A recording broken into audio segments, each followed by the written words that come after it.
23 remaja tewas, 89 luka-luka.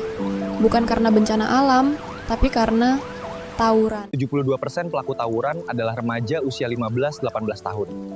Yang artinya mayoritas pelaku adalah siswa SMA, SMK. Seberapa parah tawuran di Indonesia? Kenapa anak yang kalem di kelas bisa berubah jadi brutal saat di luar sekolah? Dan mengapa media sosial bisa mengubah emosi remaja menjadi tragedi yang viral dan menyedihkan? Teman-teman, seberapa parah tawuran di Indonesia?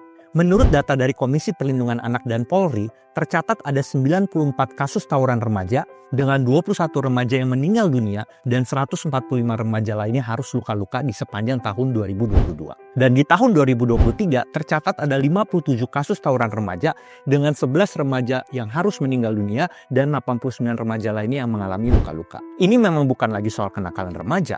Ini udah menjadi krisis sosial yang merenggut nyawa masa depan dari adik-adik kita.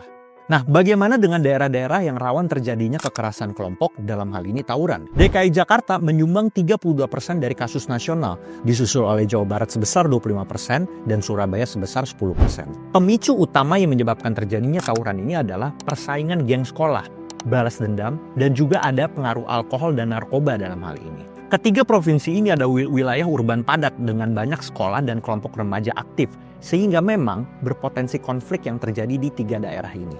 Nah, berikutnya, siapa pelaku tawuran? Data dari Komisi Perlindungan Anak di tahun 2023 mencatat 72% pelaku tawuran adalah remaja usia 15-18 tahun, yang artinya mayoritas pelaku adalah siswa SMA atau SMK. Remaja dalam usia ini memang sedang dalam masa pencarian jati diri dan rawan terpengaruh sama lingkungan. Tawuran memang bukan hanya masalah kriminalitas, tapi juga cermin bahwa kita belum cukup hadir membimbing remaja di masa paling rawannya.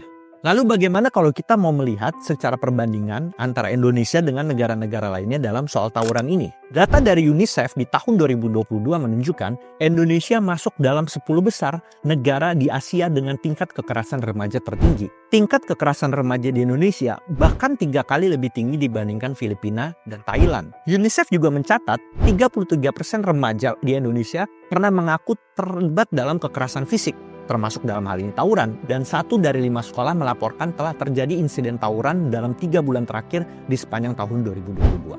Ini menunjukkan bahwa fenomena tawuran di Indonesia bukan hanya masalah lokal, tapi juga udah menjadi masalah serius berskala regional, dan pemerintah Indonesia perlu bertindak cepat dan sistematis untuk mencegah agar krisis ini tidak semakin memburuk.